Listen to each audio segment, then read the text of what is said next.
Hello मैं दोस्तों, मैं राहुल सिद्धवान और आज मैं यार आपके लिए एक रिव्यू लेकर आया हूँ। क्या है यार कि मैंने जो है ना एक ये होंडा सिटी खरीदी थी, यूज्ड खरीदी थी। तो आज हम इसके बारे में बात करेंगे। ये तो मैं बताऊंगा ही कि मैं यूज्ड होंडा की तरफ क्यों गया था। साथ ही मैं ये भी बताऊंगा कि मेरा जो 1 साल का ओनरशिप एक्सपीरियंस है इसके साथ वो कैसा रहा, ये गाड़ी कैसी रही, इसने माइलेज कितनी कितनी दी है मुझे, मैंने कितनी चलाई है, कितनी चली हुई ली थी, आपको यूज्ड कार खरीदते हुए किस चीज का ध्यान रखना चाहिए और भी सारी चीजें जो है उन सब के बारे में हम आज बात करेंगे। तो कैमरामैन को बोलूंगा कि यार थोड़ा पास आ जाओ, पहले मैं गाड़ी दिखा देता हूँ कि ये कौन सी है। ये होंडा सिटी और ये है 2017 का वी वेरिएंट। वी क्या है कि टॉप मॉडल नहीं है, टॉप से 1 या 2 नीचे है, बट इसके अंदर क्या है कि फीचर्स मुझे सारे मिल रहे थे। 2017 मॉडल है, पेट्रोल है और नवंबर 2017 की रजिस्ट्रेशन डेट है इसकी। फीचर्स इसके अंदर क्या क्या, जैसे मुझे एलॉय व्हील्स मिल रहे थे इसके साथ और ORVMs हैं, ये ऑटो फोल्डिंग ORVMs है, एडजस्ट भी कर सकते हैं हम इसको और ऑटो फोल्डिंग भी है। साथ ही कीलेस एंट्री है, पुश बटन स्टार्ट है, ऑटो क्लाइमेट कंट्रोल है। ये सारे जो फीचर्स हैं वो इसके साथ मुझे मिल रहे थे, तो मुझे काफी एक अच्छा पैकेज इसका लग रहा था। सबसे पहले तो बात ये आ जाती है यार कि मैं यूज्ड कार की तरफ ही क्यों जाना चाह रहा था। मैंने कोई नई गाड़ी क्यों नहीं ली, क्योंकि घरवाले भी बोल रहे थे कि यार नई गाड़ी ले लो, बट मैंने कहा कि यार जो डेप्रिसिएशन होता है ना, वो डेप्रिसिएशन सबसे ज्यादा शुरू के 1-2 सालों में ही गाड़ी का होता है, 3-4 सालों तक भी हो जाता है। बट उसके बाद अगर आप देखोगे ना, तो ये एक मैं गुरु मंत्र टाइप दे रहा हूँ आपको, गर्मी बहुत है यार फिलहाल तो, कि अगर गाड़ी 6 से 7 साल पुरानी है, अराउंड इतने पुरानी है, तो आपको उसके अच्छे प्राइस मिल जाते हैं, आपको सही प्राइस में मिल सकती है और अच्छी गाड़ी की कंडीशन भी होगी। अगर आप एक बार चेक कर लो उसको कि ऐसा तो नहीं है कि एक्सीडेंटल है या ऐसा तो नहीं है कि मीटर ट्रिप है, उन सारी चीजों को अगर आप चेक कर लोगे तो आपको 6-7 साल पुरानी जो गाड़ी है वो अच्छी कंडीशन के अंदर मिल सकती है। अगर आप ढूंढोगे तो मिल जाएगी और प्राइस भी उसका काफी अच्छा मिलेगा। गर्मी से बेहाल बिल्कुल यार, गर्मी तो बहुत ज्यादा है। तो ये जो गाड़ी है इसकी मैं सबसे पहले कंडीशन दिखा देता हूँ कि जब मैंने इसको ली तो कितनी की थी ये और क्या क्या जो है मैंने इसे मतलब मुझे जो है मिला था इसके साथ। थोड़ी गाड़ी गंदी है यार, उसके लिए माफी चाहेंगे हम।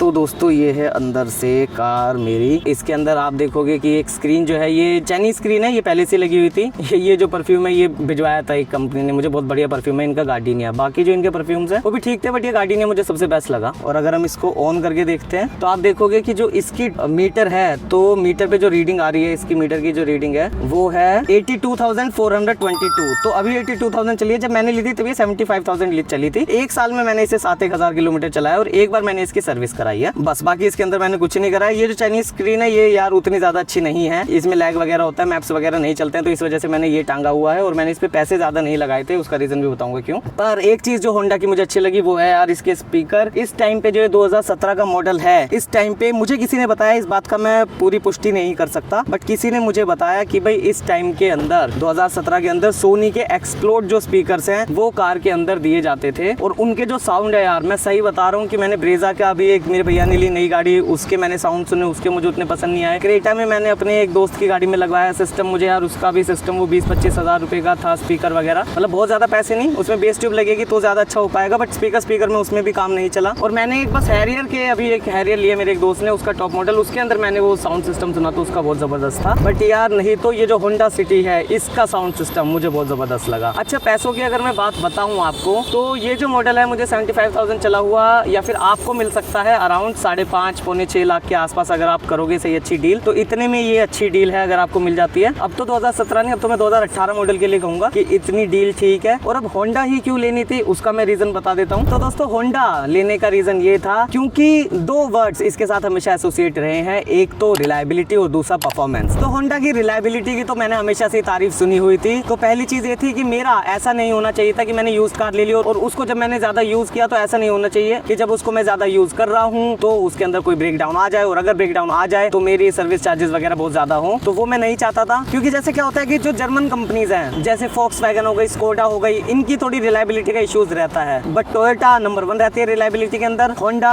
इसके बाद आती है और फिर hyundai वगैरह ये भी हैं जो रिलायबिलिटी में अच्छे माने जाते हैं। बट टोयोटा और होंडा इन दोनों की तो यार मिसालें दी जाती हैं। और दूसरी चीज जो कि मैंने बताई वो है परफॉर्मेंस। तो परफॉर्मेंस में इसका चाहे 1.5 लीटर का नेचुरली एस्पिरेटेड इंजन हो जो कि मेरे ख्याल से 116-17 bhp जनरेट करता है, बट यार ये जो 116 bhp है ना, ये क्रेटा वाले 115-16 bhp से 118 bhp से आपको ज्यादा स्विफ्ट, आपको ज्यादा पंची, आपको ज्यादा तेज फील होने वाला है। मुझे इसका जो सबसे बेस्ट गियर लगता है वो 3rd गियर लगता है। बहुत बार ऐसा होता है क्रेटा के अंदर, जैसे मैंने देखा है कि यार ऐसा होता है कि मैं पंजा दबा रहा हूँ, ठीक है, 30 गियर लगा दिया, मैंने पूरा बहुत ज्यादा रेव करके नहीं लगाया, तो फिर भी मैं 30 गियर में कर रहा हूँ, 30 की 20-30 की स्पीड भी है, तब भी आगे खिंच ही नहीं रही है। 4था गियर तो भूल जाओ तुम कि 4थे गियर में वो खिंच जाए, तो फिर गियर डाउन करना पड़ता है तेज भगाने के लिए थोड़ा सा, फिर गियर डाउन करके फिर रेव करना पड़ता है। बट इसके अंदर मुझे ये चीज नहीं मिली। ये अगर तीसरे गियर पर है, कम स्पीड पे है। थोड़ा सा अगर आप अपना पंजा दबाओगे यार तो ये एकदम थोड़ी सी स्विफ्टली, उससे ज्यादा फील होगा कि ये स्विफ्टली जा रही है, तेज जा रही है। 0 to 100 हो सकता है कि यार उसका उतना ज्यादा ना हो या क्रेटा और इसका कम्पीट करता हो, बट अगर आप इसे चलाओगे ना तो आपको पता चलेगा कि एक परफॉर्मेंस कार ही है, आपको मजा दिलाने वाली है ये। पर वही बात आ जाती है कि जब परफॉर्मेंस इतनी ज्यादा है तो ऐसा तो नहीं है कि ये माइलेज बहुत कम दे रही है। तो दोस्तों एक बात तो आपको ध्यान रखनी है कि अगर आप 1500 सीसी का इंजन ले रहे हो और मारुति नहीं ले रहे, तो आप ये ध्यान रखो कि दिल्ली जैसी जो ट्रैफिक या सड़कें होती हैं, दिल्ली जैसा जो खतरनाक ट्रैफिक होता है, उसके अंदर आपको डबल डिजिट के अंदर एवरेज देना बहुत मुश्किल है। बहुत ही मुश्किल हो जाएगा कि आप 10 की एवरेज निकाल लो। आज जैसे मैंने क्रेटा चलाई थी लगभग 50-60 किलोमीटर, तो उसने एवरेज दिया, उसका मतलब मीटर पे दिखा रहा था 9.2 9 समथिंग ऐसा कुछ दिखा रहा था, और वो लगभग इतना ही देगी क्योंकि मुझे पता है कि ट्रैफिक जाम वगैरह बहुत ज्यादा था। और अगर इसकी बात करें तो इसके साथ भी यही है, डबल डिजिट ट्रैफिक के अंदर, दिल्ली जैसी ट्रैफिक के अंदर निकालना बहुत मुश्किल हो जाता है। 10 की एवरेज भी नहीं मिलती है आपको। बट अगर आप थोड़ा सा ऐसा है कि दूसरी सिटीज के अंदर है, दिल्ली जैसा बेंगलोर जैसा ट्रैफिक नहीं है, तो आपको 10-12 की एवरेज आराम से मिल जाएगी। और हाईवे पे मैंने जो इसकी मैक्सिमम एवरेज निकाली हुई है वो मैंने इसकी 16 की निकाली हुई है। टैंक टू टैंक वो मैंने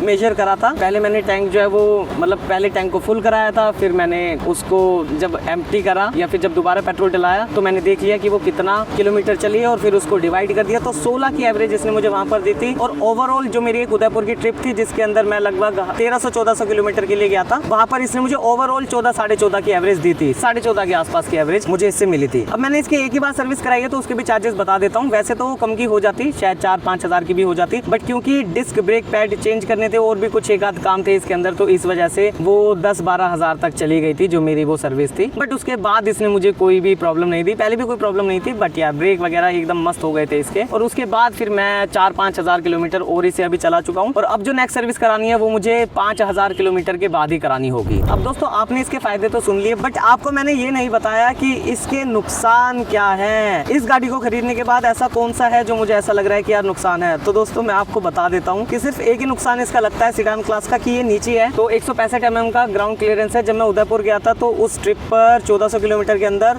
ये मान लो कि 1-2 बार नीचे टच हो गई थी क्योंकि वहाँ पे रोड खराब थी, तो 1-2 बार ऐसा हो गया था, तो नीचे टच हो जाती है। हालांकि उससे कोई फर्क नहीं पड़ता है। मैंने इसको सर्विस वाले सेंटर पर दिखाया, उन्होंने कहा नीचे से एकदम ओके है, लग भी जाती है तो उससे कोई ऐसा प्रॉब्लम नहीं है कि कुछ हो जाएगा। इसकी चेसिस वगैरह बहुत मजबूत होती है, इसको कुछ होता नहीं है नीचे लगने से। बट एक दिल पे हमारे घाव होता है कि भैया यार ये लग कैसे गई। इधर से आओ यार एक बार। एक और जो चीज मुझे जो इसकी बहुत अच्छी दिखानी है वो है इसका बूट स्पेस। ये तो फिलहाल ये रखा हुआ है, इसको मैं निकाल देता हूँ। इसका जरा बूट स्पेस देख रहे हो आप? इसका बूट स्पेस इतना है कि इसके अंदर कोई एक इंसान आराम से लेट सकता है। 5 जने आराम से इसके अंदर जा सकते हैं अपना पूरा सामान रखकर, कोई इसमें इशू नहीं आता है। और परफॉर्मेंस में भी कोई इशू नहीं आता। ऐसा नहीं है कि ज्यादा अगर लोडिंग हो गई तो ये दब के चलने लगेगी, ऐसा कुछ है। एसी भी एकदम यार फर्स्ट क्लास चलता है इसका। होंडा सिटी प्रीमियम कार है, बस मुझे इसका जो गियर का नॉब है वो मैं आपको दिखा देता हूँ, वो मुझे नहीं पसंद आया। जो मैनुअल है, मैनुअल में इसलिए लेना चाहता था ताकि मैं कार से थोड़ा सा कनेक्टेड रहूं। अभी शुरू में मैं चाह रहा था कि इससे जो ये एक एंथुसियास्ट वाली कार है इससे मैं कनेक्टेड रहूं, तो मैं मैनुअल लेना चाह रहा था। तो यार ये जो गियर लीवर है ये कैसा दे रखा है, ये क्या है? ये एकदम मतलब बिल्कुल